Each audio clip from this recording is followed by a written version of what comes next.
Bonjour, on est au lac de Saint-Mandé, en région parisienne.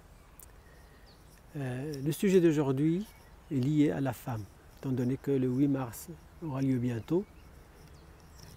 Donc j'ai choisi ce sujet-là parce qu'il y a beaucoup de choses à dire. Alors je l'ai nommé femme, portable et crise de célibat. Il y a quelques temps, il y a quelques jours, j'avais assisté à une scène. C'était un enfant de 5-6 ans qui jouait sur le toit d'une voiture et qui jouait à côté d'une route où il y avait des voitures qui passaient. Certaines ralentissaient parce qu'elles avaient peur que l'enfant tombe et se fasse toucher, voire accidenté par les voitures. Et tout ça devant sa maman qui était extrêmement prise par le portable. J'avais déjà traité ce sujet-là sur au moins 2 vidéos. La première c'était la captologie et la deuxième c'était le portable et le couple. Je ne vais pas m'étaler parce que j'avais déjà proposé des solutions. L'essentiel c'est de définir des objectifs, de se donner un temps et créer la distance et du recul par rapport à ce qu'on cherche sur le portable. Alors c'est vrai que c'est un outil extrêmement intriguant, constructif, mais en même temps il est envahissant, au point justement où il y a une dispersion familiale.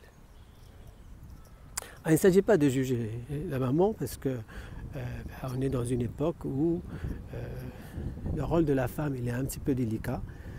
Les spécialistes parlent de la charge mentale ou du poids mental que les rôles de la femme, que les femmes jouent dans la société, ben, ça peut quand même assez l'écraser et quand même l'atteindre dans, je dirais, son rôle social.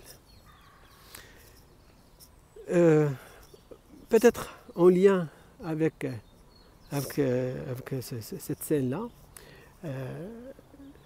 il y a un autre sujet que je voulais traiter, c'est la crise de célibat.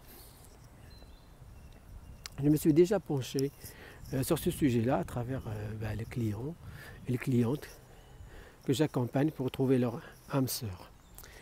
Et le sujet il est tellement délicat, périlleux, que j'ai choisi de réserver 6 à 8 mois pour faire une étude de terrain, pour trouver des outils simples, concrets et qui correspondent à un profil sociologique des personnes qui chercheraient l'âme sœur. Alors, j'ai choisi cette étude-là parce que il y a beaucoup de théories, beaucoup de courants de pensée qui essaient d'inventer plusieurs formes de couple, notamment la théorie du genre, le mariage pour tous et que sais-je. Et bien moi je m'inscris dans une tradition un petit peu judéo-chrétienne ou arabo-musulmane chrétienne classique, et pour ça il faut rendre cette approche-là un peu moderne, un peu intelligente, pour que les jeunes de l'époque, et même les moins jeunes, s'y retrouvent. Alors c'est pour ça qu'il fallait vraiment prendre les choses en main et proposer des solutions modernes, simples et concrètes. Pour ça, j'ai estimé qu'il fallait une étude de terrain, comme j'ai dit tout à l'heure, 6 à 8 mois. Donc qui dit une étude de terrain dit moyens. Et donc j'ai ouvert une cagnotte dont le lien sera posté au premier commentaire. Comme ça, les personnes qui seraient intéressées peuvent contribuer à cette étude-là. Une dernière précision, c'est que pour celles et ceux qui participeraient à cette étude-là auront un exemplaire du livre qui sera publié suite à cette étude-là. Merci bien et à bientôt. Au revoir.